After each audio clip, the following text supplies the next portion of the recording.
Hello, I'm Rane, creator of SoundMadeSeen, and in this video I'll show you how to transcribe and edit transcriptions of your audio and video uploads in SoundMadeSeen.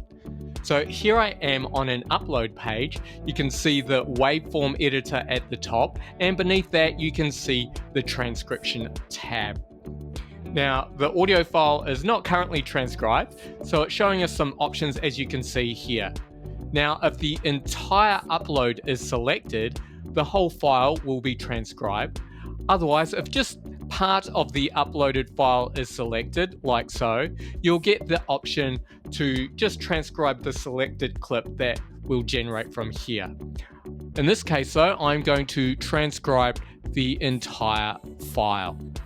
Now, down in the transcription section, we can see the transcription language, the type of recording, and the number of speakers. Now, the transcription tool can guess the number of speakers, but it does occasionally get this wrong. So for best results, you'll want to select the number of speakers up to a maximum of 10. To start transcribing, just click on the transcribe button. It'll take a little while to transcribe your audio, and you should receive an email once it's completed, unless you've disabled email notifications in your account preferences.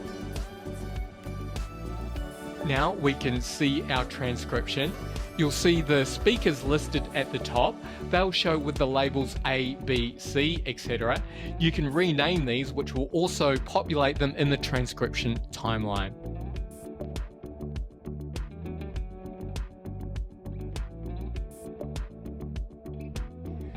Now we have these buttons to choose between edit and select modes at the top.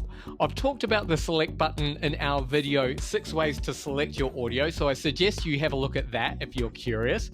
And to the right we have the download button. You can choose a format to download your transcription in, and this can be either text, VTT, or SRT. But today we're here to talk about editing your transcription. We now have two methods of editing. The first method is to edit by word. To do this, you can click on a word, which will bring up the edit and delete buttons.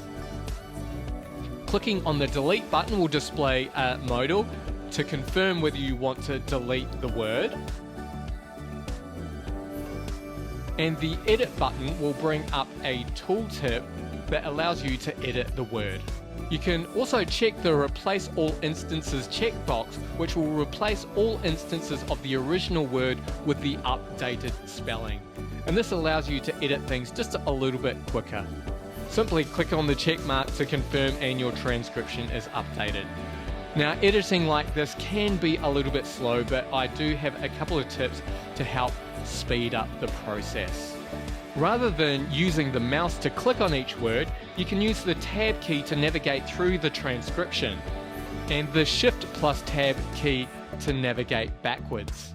If a word is outlined, pressing the Enter key will bring up the edit and delete icons. Again, you can Tab and Shift Tab through these. And pressing Enter again over the Edit button will bring up the Edit tooltip. Now, this isn't a very good example of a word. I'm just going to press Escape to get out of here. Let's find another word that is misspelled. Here we go.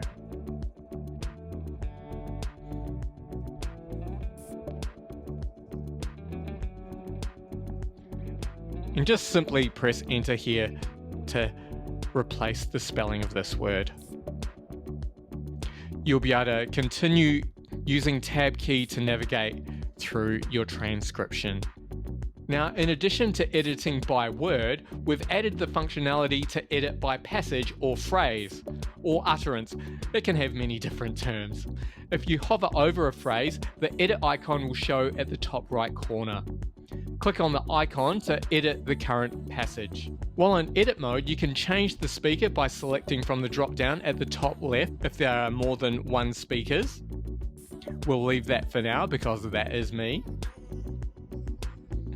You can also go into the text and edit it just like you would edit a normal document. Now, behind the scenes, there's some calculations going on to compare the edited text with the original transcription And in some cases, we have to make approximate guesses to recalculate the timestamps for each word. So I'd avoid adding any extra text that wasn't in the original. Otherwise, you might get some unusual results in your video captions. So I'm just going to go through, edit this like I would some normal text. As you can see, I can use the arrow keys to navigate around. This is all looking pretty good to me. Now at the top right of this passage, you can see we have 4 buttons. We have delete, which will delete the passage if you confirm this. We have the discard changes button, which will revert any changes we've just made in the current edit. We have the save button, which will save our edits, and finally the close button. If there's any unsaved changes, you'll see a dialog warning you about this, and you can then confirm if you want to continue. I'm going to cancel this because I actually do want to save it. And as you can see here, this has been updated with the correct capitalization of the word Joe. So this was a quick tour of the transcription tools in SoundMadeSeen. We still have some exciting plans in the works, including the ability to upload your own transcription, so stay tuned for that. I hope you found this video helpful. For more information, just head to soundmadeseen.com and have a wonderful rest of your day.